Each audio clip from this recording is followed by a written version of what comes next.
Disclaimer, ये कहानी पूरी तरह से काल्पनिक है। इसमें दिखाए गए सभी कैरेक्टर्स, जगहें और घटनाएं सिर्फ राइटर की इमेजिनेशन का हिस्सा है। इस स्टोरी में कुछ मैच्योर या एडल्ट एलिमेंट्स हो सकते हैं जो सिर्फ 18+ ऑडियंस के लिए सूटेबल है। Listener description is strongly advised. हमारा मकसद किसी भी धर्म, जाति या समुदाय की भावनाओं को ठेस पहुंचाना नहीं। जी दोस्तों, कैसी लगी आपको पिछली एपिसोड? है ना एकदम जबरदस्त। तो चलिए अब इसी शानदार कहानी को आगे बढ़ाते हैं। अध्याय 6 से 10। अध्याय 6, एक्शन का वक्त। वॉकिरी लैब। एक विशाल जंगल के बीच एक पुराने और वीरान फार्म के नीचे छुपी हुई थी। ऊपर से देखो तो बस एक बंजर जमीन, लेकिन उसके इर्द गिर्द खड़ी थी एक ऊंची इलेक्ट्रिकल फेंस जो हर घुसपैठिए को मौत का न्योता देती थी। तभी आसमान को चीरता हुआ एक काला हेलीकॉप्टर नीचे उतरा। उसमें से निकले 6 एजेंट्स, काले कपड़ों में, पूरी तरह हथियारों से लैस। उनका कैप्टन आगे बढ़ा, चेहरे पर पत्थर जैसी कठोरता लिए। मैं नाइट आउल स्क्वाड 3 का कैप्टन हूं, रजत तलवार। मुझे ऑर्डर्स मिले हैं वॉकिरी स्क्वाड को ट्रांसपोर्ट करने के। लेकिन हेलिना रॉय को न तो इस औपचारिकता की जरूरत थी, न इस वक्त की बर्बादी की। अपने बिखरे बालों को ठीक करते हुए उसने तल्ख लहजे में कहा, मेरा वक्त बर्बाद मत करो। हैंगर में व्हीकल्स हैं, मैं हेलीकॉप्टर लूंगी। वॉकिरी स्क्वाड की अगुवाई के लिए चुना गया था नंबर 1 को। वो आगे बढ़ा, सीना तानकर। टेस्ट सब्जेक्ट नंबर 1 ऑफिसर को सैल्यूट करता है। हमारे पीछे चलो। जी सर। हेलिना हेलीकॉप्टर में बैठी, लेकिन उसके माथे पर एक शिकन उभर आई। अजीब है, लगता है जैसे कुछ भूल गई हूं। वो सोचती रही, पर याद न आया। Machinery tuning room. Aryan Mehta लगभग काम पूरा कर चुका था। लाइटवेट मच आर्म उसके हाथों की मेहनत का नतीजा।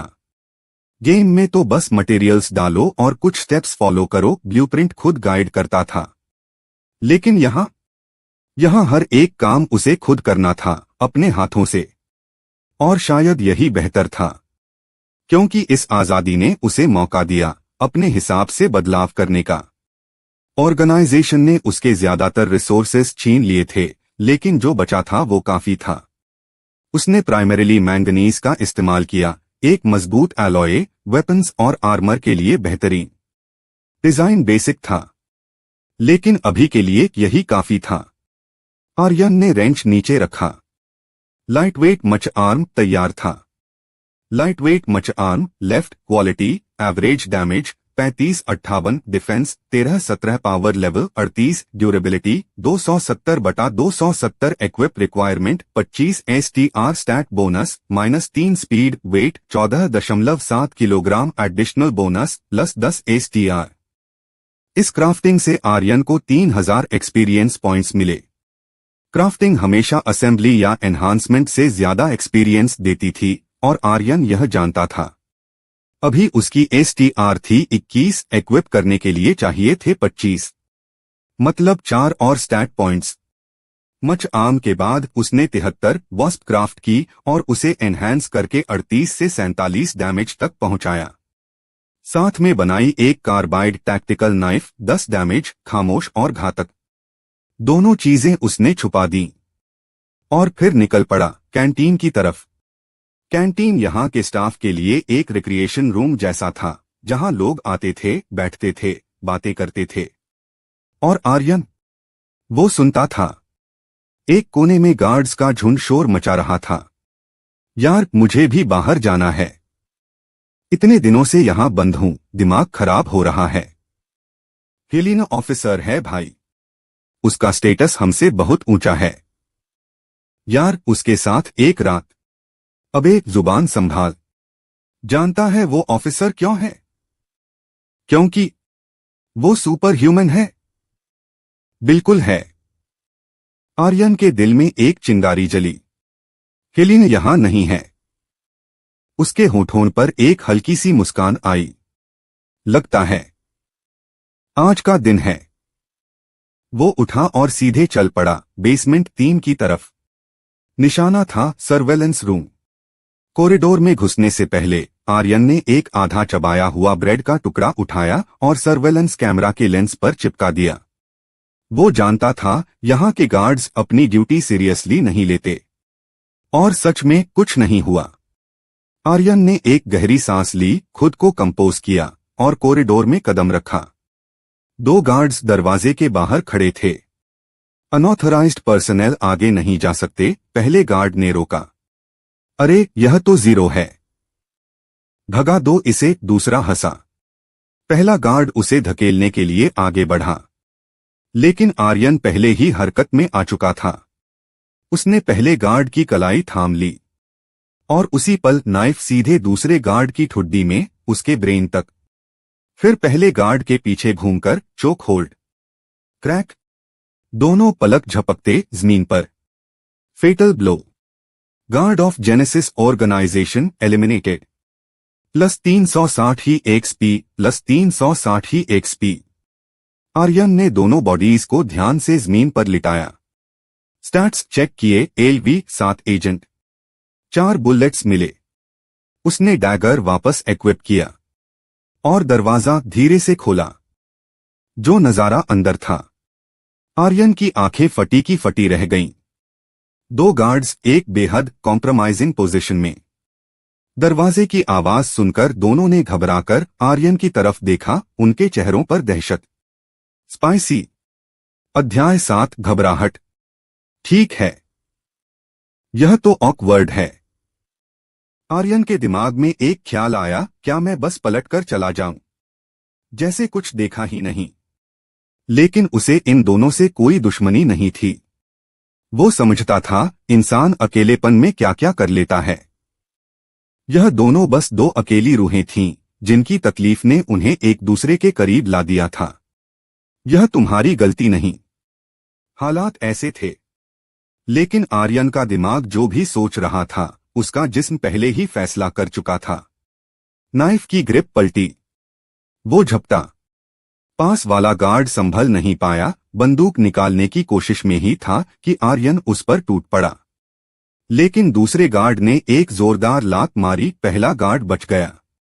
आर्यन का सरप्राइज अटैक नाकाम रहा, लेकिन उसके चेहरे पर कोई घबराहट नहीं थी। नाइफ की ग्रिप बदली। दूसरे गार्ड के पेट में वार, और उसी पल खाली हाथ से उसकी गर्दन पर एक करारा प्रहार। गार्ड धड़ाम से गिरा। Overwhelming force. तुम्हारी STR 25, टारगेट की STR 10 डैमेज +50%, टारगेट अनकॉन्शियस। एक डाउन। बचा हुआ गार्ड लुढ़कता हुआ पीछे गया, दूरी बनाई और बंदूक उठाई। आर्यन ने एक पल भी नहीं गवाया। सीधे टैकल गार्ड को जमीन पर पटका। उसका हाथ फर्श से टकराया, बंदूक छूट गई। अगर वो गोली चला देता तो सब खत्म हो जाता। आर्यन ने माथे से उसकी नाक पर हेडबट। गार्ड सकपका गया और फिर आर्यन उसके पीछे था। Rear naked choke hold. Guard का चेहरा लाल से नीला होने लगा। वो छटपटाया, तड़पा। सबमिशन। तुम्हारी STR 25, टारगेट की STR 11, target can not break free. कुछ सेकंड की जद्दोजहद और वो बेहोश। आर्यन उठा, हांफते हुए। बाल बाल बचा। काश मैं प्यूजलिस्ट होता। प्यूजलिस्ट गैलेक्सी की सबसे पॉपुलर क्लास। और हो भी क्यों न। उनके स्किल्स के नाम ही दिल जीत लेते थे। Inferno, quake, devil's beam, star breaker. कुछ स्किल्स उतनी पावरफुल नहीं थीं जितनी उनके नाम थे, लेकिन नाम सुनने में तो लाजवाब थे। और स्किल का नाम चिल्लाकर बोलो तो लगता है पावर डबल हो जाती है। ज्यादातर प्लेयर्स शर्माते थे। आर्यन नहीं। मैकेनिक क्लास गैलेक्सी की सबसे डिमांडिंग क्लास। प्यूजलिस्ट के मुकाबले जमीन आसमान का फर्क। लेकिन अभी फिलॉसफी बाद में। आर्यन ने नाइफ से दोनों बेहोश गार्ड्स का काम तमाम किया। 4 मैगजीन्स मिले। बाकी 2 गार्ड्स की बॉडीज को भी उसी रूम में खींच लाया। कॉरिडोर के खून के धब्बे साफ किए। सारे सिक्योरिटी मॉनिटर्स तोड़ दिए। एक बार नजर घुमाई, सब ठीक था। आर्यन बाहर निकला, उसी ब्लैंक एक्सप्रेशन के साथ, जैसे कुछ हुआ ही न हो। सर्वेलेंस रूम खत्म, अब वो बेस में आजादी से घूम सकता था। आर्यन दूसरी फ्लोर पर पहुंचा, तभी एक गार्ड ने रोका। डॉक्टर विक्रम सिन्हा ने बुलाया है आपको। आर्यन की आंखों में एक चमक आई। डॉक्टर विक्रम सिन्हा बेस के उन चुनिंदा लोगों में से एक जिनके पास मेन गेट का सिक्योरिटी पास था। वो खुद चलकर आ गया था आर्यन के पास। आर्यन गार्ड के पीछे चल पड़ा। डॉक्टर विक्रम सिन्हा की प्राइवेट लैबोरेटरी। एक अंधेरा कमरा, दीवारों पर शेल्व्स और उन पर रखे स्पेसिमेन जार्स जिनमें तैरते थे अंग, जैसे किसी पागल हत्यारे का निजी संग्रह। डॉक्टर सिन्हा ने मुड़कर देखा, आंखों में ठंडी वैज्ञानिक क्रूरता। ऑर्गेनाइजेशन ने आखिरकार तुम्हें मेरे हवाले कर दिया। तुम्हें डिसेक्ट करके मैं जानूंगा तुम में और बाकी टेस्ट सब्जेक्ट्स में फर्क क्या है। तुम्हारा जिस्म जो भी जानकारी देगा वो निकाल लूंगा और फिर तुम्हारी लाश को स्पेसिमेन की तरह प्रिजर्व करूंगा। पहले टेस्ट सब्जेक्ट के रूप में तुम्हें याद रखा जाएगा। आर्यन अंधेरे में खड़ा रहा, चुप। इसे कसकर बांध दो, हिलने मत देना, मेरा एक्सपेरिमेंट खराब हो जाएगा, डॉक्टर सिन्हा ने गार्ड को ऑर्डर दिया। फिर वो पलटा, अपना टूलबॉक्स उठाने अजीब अजीब आकार के सर्जिकल नाइव्स और स्काल्पल्स से भरा हुआ। कितने इंसान इन चाकुओं का शिकार बन चुके थे आर्यन से पहले। तभी धम्म, एक दबी हुई आवाज। डॉक्टर सिन्हा ने पलटकर देखा। आर्यन सीधे उसके पीछे खड़ा था और इससे पहले कि वो कुछ समझ पाता, उसकी छाती में दर्द की एक लहर। नजर झुकाई, एक नाइफ सीधे उसके दिल में धंसा हुआ। डॉक्टर सिन्हा की आंखें फटी की फटी रह गईं। सर्जिकल नाइफ उसके हाथ से छूट गई। पीछे गार्ड बेजान पड़ा था जमीन पर और आर्यन की आंखों में बर्फ जैसी ठंडक। डॉक्टर सिन्हा का दिमाग तेजी से दौड़ा। यह कमरा, यह सर्वेलेंस में है। जैसे आर्यन उसके मन की बात पढ़ रहा हो, उसने कहा शांत आवाज में, छोड़ दो, सर्वेलेंस रूम मैं पहले ही साफ कर चुका हूं। यह लहजा, यह आंखें, क्या यह वही बेवकूफ जीरो है? डॉक्टर सिन्हा कांपा। उसका चेहरा पीला पड़ता जा रहा था। 6 महीने तुम इतने वक्त से नाटक कर रहे थे। आर्यन ने सिर हिलाया। यह कैसे मुमकिन है? तुमने सबको बेवकूफ बनाया। डॉक्टर सिन्हा की आवाज में अविश्वास था। इस दुनिया में कुछ भी नामुमकिन नहीं। आर्यन ने नाइफ को बेरहमी से घुमाया। डॉक्टर विक्रम सिन्हा धीरे धीरे जमीन पर गिरा। आंखें खुली, उनमें थे क्रोध, अपमान और दहशत, और होठों पर आखिरी शब्द, मैं तुम्हारा क्रिएटर हूं। अध्याय 8, मुझ में दम भी है और जुबान भी। डॉक्टर विक्रम सिन्हा की लैबोरेटरी से निकलने से पहले आर्यन मेहता ने एक गार्ड की यूनिफॉर्म पहन ली। वो जानता था, बेस में सबको पता था कि उसे डॉक्टर सिन्हा के पास ले जाया गया था। बिना डिस्गाइज के निकलना मतलब था सीधे मौत के मुंह में जाना। बेस में 4 लोग थे जिनसे उसे सबसे ज्यादा सावधान रहना था। Helena Roy number 1, doctor Vikram Sinha और बलराज ठाकुर। हेलिना बाहर थी। नंबर 1 जा चुका था। डॉक्टर सिन्हा, अब कोई प्रॉब्लम नहीं था। बस एक नाम बचा था, बलराज ठाकुर। मेन गेट एक रीइंफोर्स्ड स्टील का दरवाजा था, करीब 1 मीटर मोटा। आर्यन चाहे पूरे अरमोरी के एक्सप्लोसिव्स लगा दे, वो दरवाजा नहीं खुलेगा। बस एक ही रास्ता था, सिक्योरिटी पास। और पूरे बेस में सिर्फ 3 लोगों के पास वो पास था। उनमें से एक था डॉक्टर विक्रम सिन्हा, जिसका पास अब आर्यन की जेब में था। लेकिन मेन गेट पर पहरा था, भारी पहरा, और हर कोई जानता था कि पास किसके पास है। अगर आर्यन वहां दिखा तो एक पल में गोलियों की बारिश होगी। एक गोली से 10 डैमेज, सब मिला दो, 1 सेकंड भी नहीं टिकूंगा। बुरा तरीका नहीं है मरने का, लेकिन कोई बेहतर आइडिया ढूंढते हैं। प्लान था, पहले कम्युनिकेशंस बर्बाद करो, कुछ घंटों की मोहलत मिलेगी। सबसे सेफ ऑप्शन अभी के लिए ट्यूनिंग रूम वापस जाना था, मच आम लेना था। ट्यूनिंग रूम नजर आने ही वाला था, तभी अचानक एक धक्का। आर्यन का दिल डूब गया। जिसने धक्का दिया था वो था बलराज ठाकुर। यह मेरी किस्मत क्यों इतनी खराब है? बलराज की आंखें सिकुड़ी। तुम किस स्क्वाड से हो? पहले कभी देखा नहीं तुम्हें। आर्यन ने सिर झुका लिया, कैप नीचे खींची। नया हूं स्क्वाड बी से। नए गार्ड्स आए और मुझे बताया नहीं गया।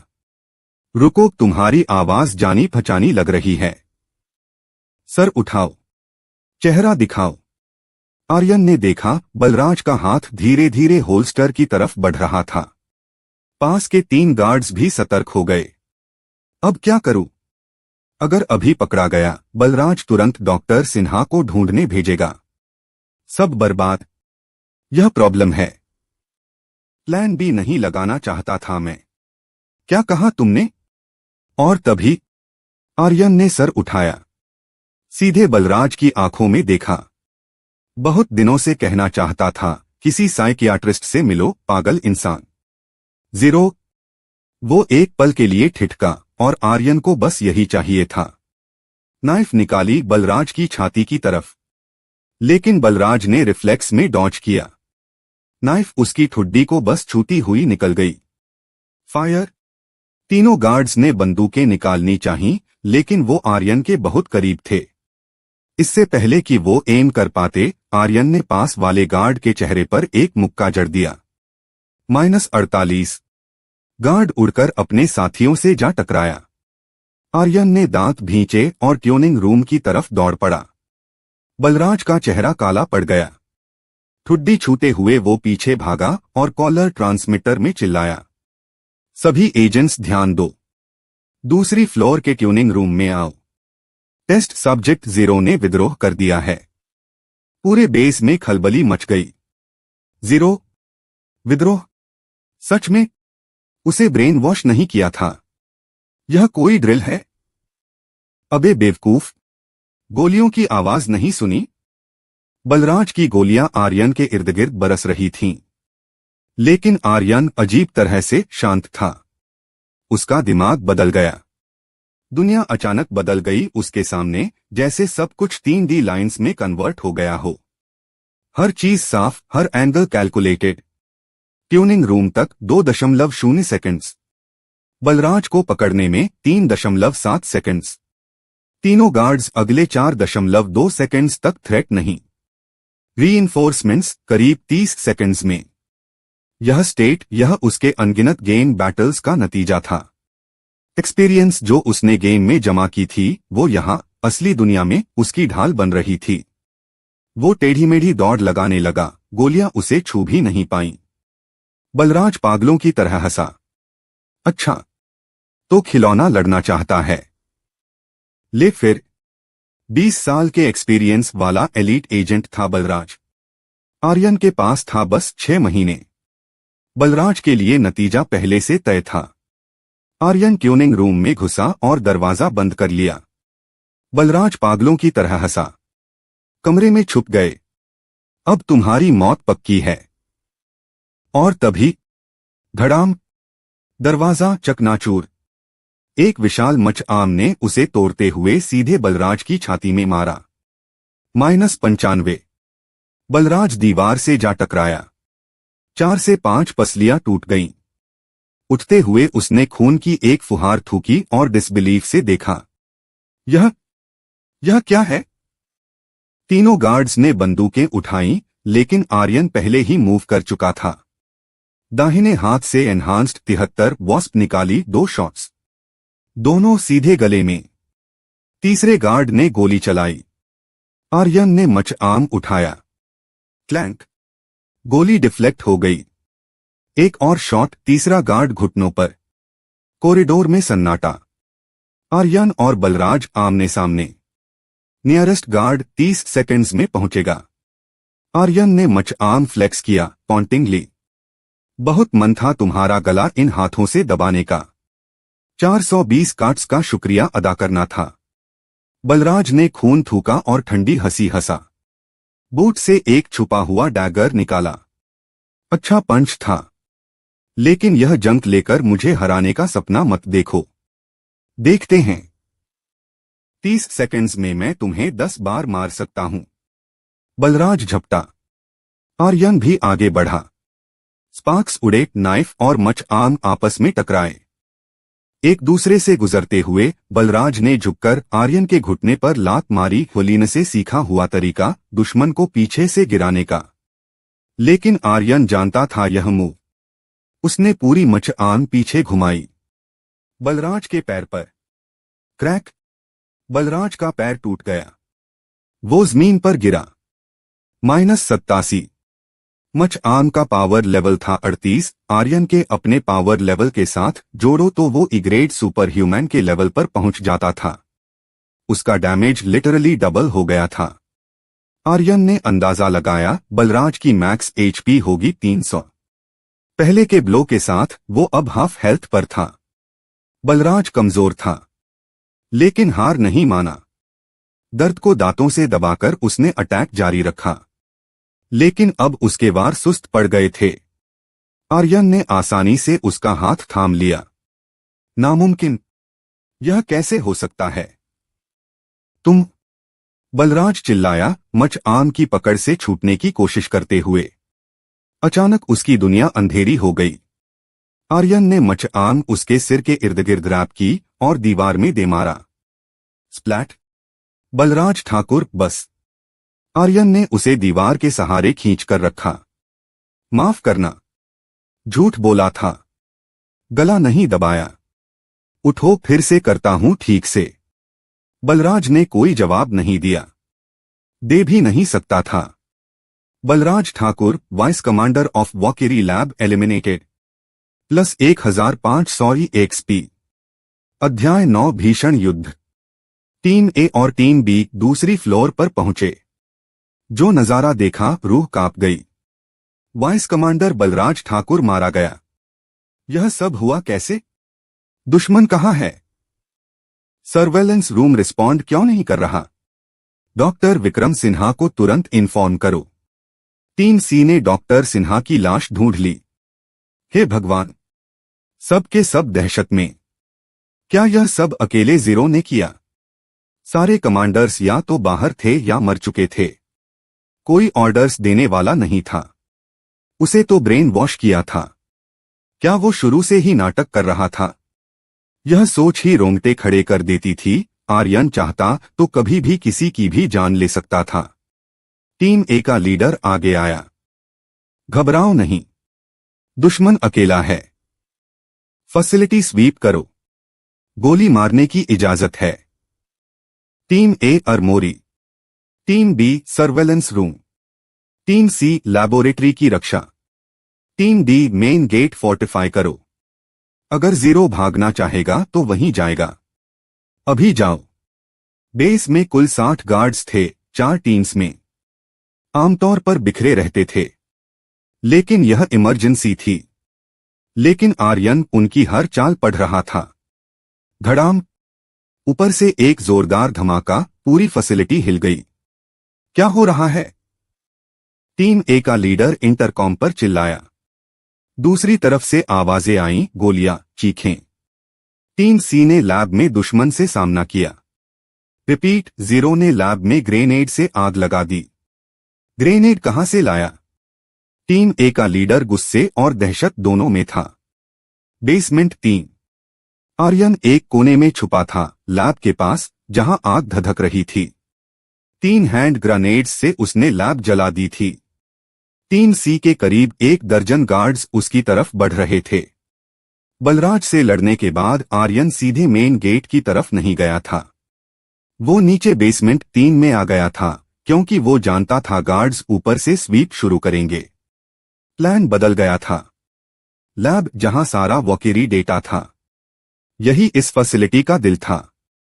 इसे जलाओ, दुश्मन पैनिक करेगा। 77 बुलेट्स बचे हैं। 5 कस्टम ग्रेनेड्स। आर्यन ने एक पल के लिए झांका। गोलियों की बारिश। 12 guards. 3 N9 submachine guns. 973 wasp. Fire power में वो मुझसे आगे हैं। 1 मिनट हो चुका था लैब जलाए। टीम बी 3 मिनट्स में पहुंचेगी। सब वो जानता था, क्योंकि एक चुराया हुआ इंटरकॉम उसकी जेब में था। गार्ड्स को यह आइडिया ही नहीं आया था। आर्यन ने एक ग्रेनेड उछाला। धड़ाम! टीम सी के गार्ड्स कवर के लिए उड़े। धुएं की आड़ में आर्यन निकला। पास वाले गार्ड के पेट में मच आम का एक पंच। शूट! जल्दी! आर्यन ने उसी घायल गार्ड को शील्ड की तरह उठा लिया। गोलियां चलती रहीं, लेकिन आर्यन आगे बढ़ता रहा। 3 और गार्ड्स खत्म। बाकी टीम सी पीछे हट गई। आर्यन लुढ़कते बचते आगे बढ़ता रहा। मच आम पर गोलियां बरसती रहीं, ड्यूरेबिलिटी गिरती रही। आर्यन ने हैंडगन निकाली, 3 और किल्स। और तभी दर्द की लहर। 73 वॉस्प दाहिने आर्म में गोली। 17 डैमेज। ब्लीडिंग लाइट, हर सेकंड 1 HP लॉस, 15 सेकंड्स।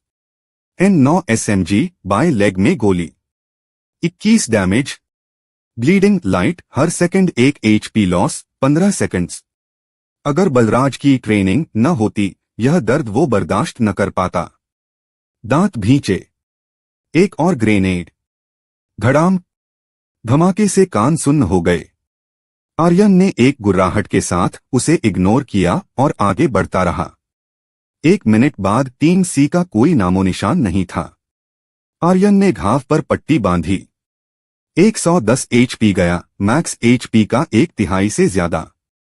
सीधी टक्कर बहुत महंगी पड़ती है। काश कोई एक्टिव स्किल होती। टीम सी सिचुएशन क्या है? इंटरकॉम पर आवाज आई। आर्यन ने अपना गला दबाया। खांसी, खांसी। टीम सी को भारी नुकसान हुआ। टारगेट को लैब के अंदर घेर लिया है। टारगेट को गोली लगी है। रीइंफोर्समेंट्स तुरंत भेजो। फिर उसने जमीन से एक सबमशीन गन उठाई और हवा में चलाई। एक भयंकर लड़ाई का भ्रम। Roger that. टीम बी आ रही है। गार्ड को जरा भी शक नहीं हुआ। आर्यन का मूक बेवकूफ 0 वाला इमेज इतनी गहराई से उनके दिमाग में बैठा था कि यह आइडिया ही नहीं आया कि वो ऐसी चाल चल सकता है। आर्यन ने बचे हुए 3 हैंड ग्रेनेड्स को आपस में बांधा और लैब के दरवाजे पर लटका दिया।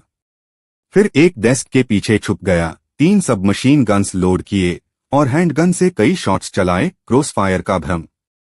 कदमों की आवाज आई। दरवाजा लात से खुला। कबूम! धमाके में स्क्रीम्स डूब गईं। आर्यन धुएं की आड़ में आगे बढ़ा। दोनों तरफ 2 SMG। क्लिप्स खाली हो गए। सन्नाटा। जब धुआं छंटा, 3 गार्ड्स बचे थे। उन्होंने आर्यन को देखा, आंखें फटी की फटी। क्या यही वो बेवकूफ 0 है? आर्यन ने 3 शॉट्स, 3 खत्म। वो एक्सप्लोजन क्या था?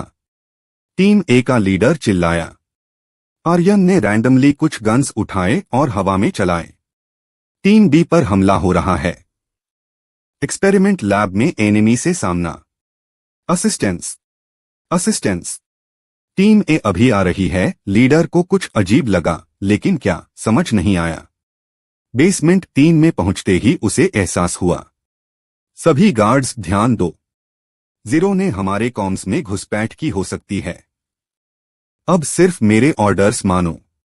एक भयावह विचार आया उसके मन में। क्या 0 ने अकेले टीम बी और टीम सी दोनों को खत्म कर दिया? यह सोचकर ही उसका बदन कांप गया। पूरे बेस के आधे से ज्यादा गार्ड्स, अकेले एक आदमी ने। टीम डी मेन गेट पर कोई हलचल। अभी तक कुछ नहीं। लीडर ने राहत की सांस ली। बस अब 0 को खेलने का मौका नहीं देना। किला को इन्फॉर्म करो। सब बचे हुए लोगों को मेन गेट पर इकट्ठा करो। वहां वेट करो। टीम ए मेन गेट पर वापस चलो। अध्याय 10 नाइट आउल। टीम ए और टीम डी मेन गेट पर एकत्रित। लीडर ने नजर घुमाई। 31 लोग, 31 बंदूकें कॉरिडोर की तरफ। 0 अगर दिखा तो टुकड़े टुकड़े हो जाएगा। लेकिन तभी उसके दिमाग में कुछ खटका। रुको, यहां 30 होने चाहिए थे। Beep beep. Security panel green. Gate खुल गया। सब पलटे। उनके जैसी ही यूनिफॉर्म पहने एक आदमी गेट पर खड़ा था। उसने एक उंगली से कैप ऊपर की। आर्यन मेहता। Bye bye. उसने हाथ हिलाया। मैनुअल लीवर खींचा। लुढ़क गया और गेट बंद हो गया। गार्ड्स खुले मुंह से देखते रहे। टीम ए के लीडर की नस फड़क उठी। जीरो हमारे बीच कब घुस गया। दूसरी तरफ आर्यन ने एक गहरी सांस ली। मैं आजाद हूं। उसने आसमान की तरफ देखा। साफ नीला विशाल, धूप जैसे सारी चिंताएं पिघला रही हो। शाम के 4 से 5 बज रहे थे और आसमान में कई चांद, कुछ इतने करीब कि उनके क्रेटर्स तक नजर आते थे। आर्यन ने लंबी सांस ली। हवा ताजी थी, जिंदगी ताजी थी। प्लान था सीधे सबसे गार्ड्स से लड़ना नहीं।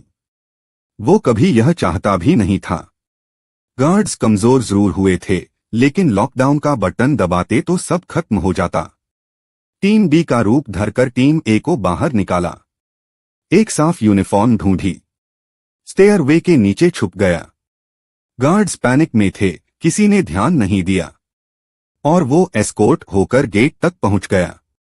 50 से 50 का जुआ था। अगर कुछ भी गलत होता, दर्जनों गोलियां। लेकिन बलराज ने ओरिजिनल प्लान बर्बाद कर दिया था और कोई रास्ता नहीं था। आर्यन एक वीरान फार्म के बीच खड़ा था। व्हीकल के निशान दिखे, एक गराज था, कई ऑल्टेरेन व्हीकल्स और सबकी चाबियां अंदर ही लगी थीं। रीइंफोर्समेंट्स कभी भी आ सकते हैं। जल्दी निकलना होगा। बैकपैक पैसेंजर सीट पर फेंका। इंजन स्टार्ट किया। एक्सेलरेटर दबाया। इलेक्ट्रिक फेंस को रौंदते हुए जंगल में घुस गया। ब्लैक हरियर हेलीकॉप्टर में। हेलिन का फोन बजा। कौन है? झुंझलाहट में उसने उठाया। कमांडर हेलिना, सिचुएशन है। जीरो ने विद्रोह किया। Vice commander Balraj Thakur, doctor Vikram Sinha और 30 से ज्यादा गार्ड्स मारे। वॉकिरी के सारे रिकॉर्ड्स भी डिस्ट्रॉय हो गए। टीम ए का लीडर टूटी हुई आवाज में बोल रहा था। हेलिन के माथे पर बल पड़े। यह मजाक है? मैंने खुद उसकी ब्रेन वॉशिंग की थी। वो प्रोसीजर से कैसे बचा? क्या वो मुझे भी बेवकूफ बनाता रहा? उसने तुरंत बॉस को इन्फॉर्म किया। अभी वापस जाओ, पीछा करो। लेकिन मेरी बहन। चुप, तुम्हें मोलभाव का हक नहीं। हेलिन के जबड़े भिंच गए। बहुत मन किया, लेकिन मजबूरी थी। वापस बेस चलो। कमांडर, पहले रिफ्यूअल करना होगा। जल्दी करो। नाइट आउल स्क्वाड को भी ऑर्डर्स मिले। नंबर 1 गार्ड्स की बदहाली देखकर आगब बूला हो गया। 60 लोग थे तुम और एक को नहीं रोक सके। यहां कोई स्पाई है? वो यकीन नहीं कर पा रहा था कि आर्यन अकेले भाग सकता है, जबकि वो खुद नहीं भाग सका था। गार्ड्स डरे हुए थे। किसी की हिम्मत नहीं थी जवाब देने की। लेकिन मन ही मन सब यही चाहते थे, आर्यन बच जाए। रजत तलवार ने ठंडे लहजे में बात काटी। बस, बॉस ने ऑर्डर दिया है, उसका पीछा करो। रुको, वॉकिरी स्क्वाड भी साथ चलेगी। नंबर 1 आर्यन की फाइटिंग एबिलिटी से हिल गया था। उसे हराकर ऑर्गेनाइजेशन में अपनी वर्थ प्रूव करनी थी। रात उतर आई। आसमान में नीले चांद एक नहीं, कई। गैलेक्सी के हर प्लैनेट का अपना अलग लैंडस्केप था, अपनी अलग दुनिया। आर्यन को याद था, गेम में कुछ प्लेयर्स थे जो गैलेक्टिक टूरिज्म में स्पेशलाइज करते थे। पूरे यूनिवर्स की खूबसूरती की एल्बम्स बेचते थे। लेकिन अभी घने जंगल की छतरी ने चांदनी ढक दी थी। आर्यन धीरे धीरे गाड़ी चला रहा था। किसी पेड़ से टकरा जाने का डर था।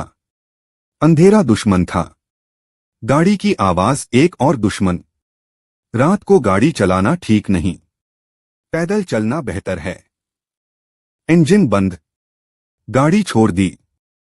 जंगल का सन्नाटा छा गया। परछाइयां भूतों जैसी। Combat biscuit X5, mineral water X3 मिले।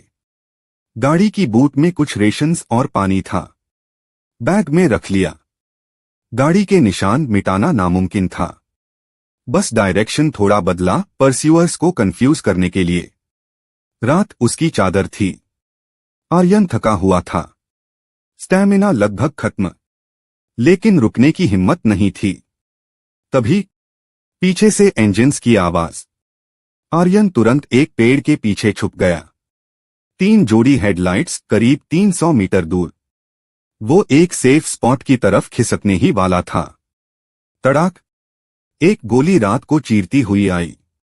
आर्यन का डेंजर सेंस चिल्लाया, वो जमीन पर गिर गया। कुछ उसके कंधे को छूता हुआ निकल गया। पास के पेड़ में बुलेट धंस गई। तीनों व्हीकल्स रुकीं। 6 आदमी उतरे। Night owl squad 3। और जिसने गोली चलाई थी वो था रजत तलवार। 6 साइक्लोप्स। आर्यन का दिल धक से रह गया। Night vision goggles. SWP sniper rifle grace. 18 damage. बस ग्रेस से इतना डैमेज? अगर सीधे लगती तो। आर्यन का चेहरा काला पड़ गया। सामने थे 6 एलीट एजेंट्स, लेवल 15। उससे कम लेवल लेकिन स्टैट्स ऊंचे। इक्विपमेंट बेहतरीन। Sniper rifle, assault rifle, grenades, night vision. और आर्यन थका हुआ, घायल, अंधेरे में अंधा। अब क्या? तो दोस्तों, आज के चैप्टर्स यहीं समाप्त होते हैं। बहुत जल्द हम नए और रोमांचक चैप्टर्स के साथ फिर हाजिर होंगे। अगर आपने अभी तक चैनल को सब्सक्राइब और इस कहानी को शेयर नहीं किया है तो हो सकता है आप अगले चैप्टर्स मिस कर दें। आपके प्यार और सपोर्ट के लिए दिल से बहुत बहुत धन्यवाद।